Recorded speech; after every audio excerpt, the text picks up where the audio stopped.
Quand on a vu dans un service hospitalier le parenchyme d'un petit bébé atteint irrémédiablement par le virus A H1N1, qu'on a vu en réanimation des femmes enceintes, des jeunes gens présenter des formes fulminantes et mourir en 2 ou 3 heures avec cette forme de grippe, eh bien je vous assure...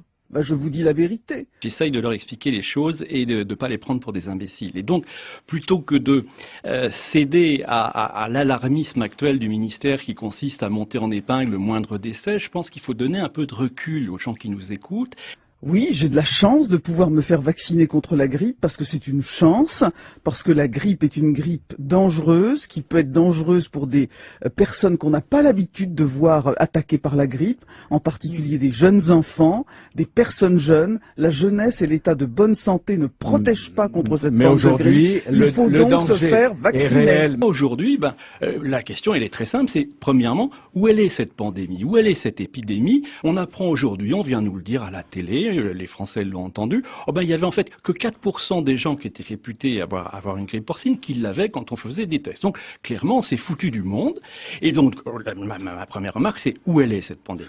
Le seuil pandémique est franchi, avec 360 000 consultations par semaine, comme nous l'avons vu la semaine dernière. Le seuil pandémique est atteint, il est même largement dépassé. Et faites-vous vacciner. Je redis contre Madame Bachelot, contre le directeur de la DGS, qui soit ne sont pas informés, soit mentent. Je vous dis la vérité.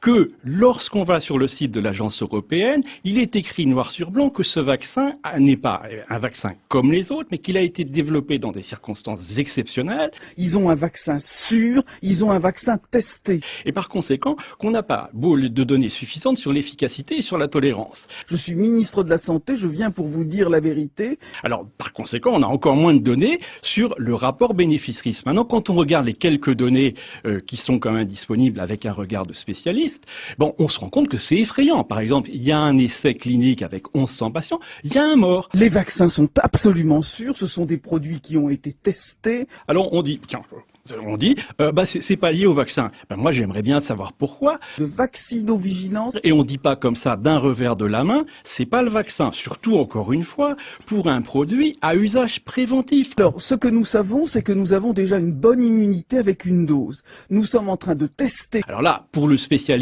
du développement pharmaceutique, pour le spécialiste du médicament, il y a déjà là un scandale palpable. C'est-à-dire que savoir si on va mettre 1, 2, 3, 10 doses ou je sais pas quoi, ça s'appelle le dose ranging, la recherche de doses. Donc c'est quelque chose qui, au cours du développement, se fait en phase 2, avant les essais cliniques dits de phase 3 et bien entendu avant l'AMM.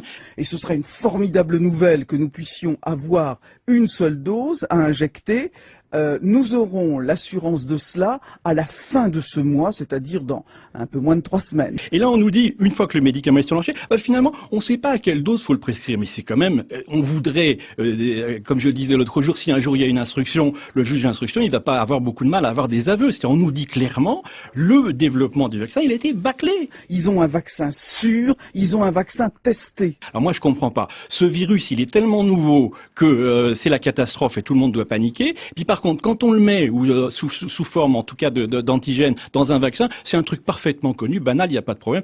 Les Français comprennent très bien qu'on se moque d'eux. Je suis ministre de la Santé, je viens pour vous dire la vérité. Les adjuvants, l'espèce, sont un petit peu un faux problème, dans la mesure où, moi, ce que je dis, c'est que le vaccin avec adjuvant, il a été déjà bâclé. Alors maintenant, pour faire plaisir aux gens, on dit on va vous faire un vaccin vite fait, bien fait, sans adjuvant, mais il va être encore plus bâclé. Je veux mener cette opération dans la plus totale transparence. Ah là, je crois que c'est un scandale qui doit être médiatisé à sa mesure. C'est la première fois, à ma connaissance, que la force publique est requise pour aller au bout d'une histoire de promotion pharmaceutique et aider à écouler des stocks qui ont été acquis au terme d'un processus absolument atterrant où il est difficile de faire la part de l'incompétence et de la corruption. Et faites-vous vacciner. Et je pèse mes mots.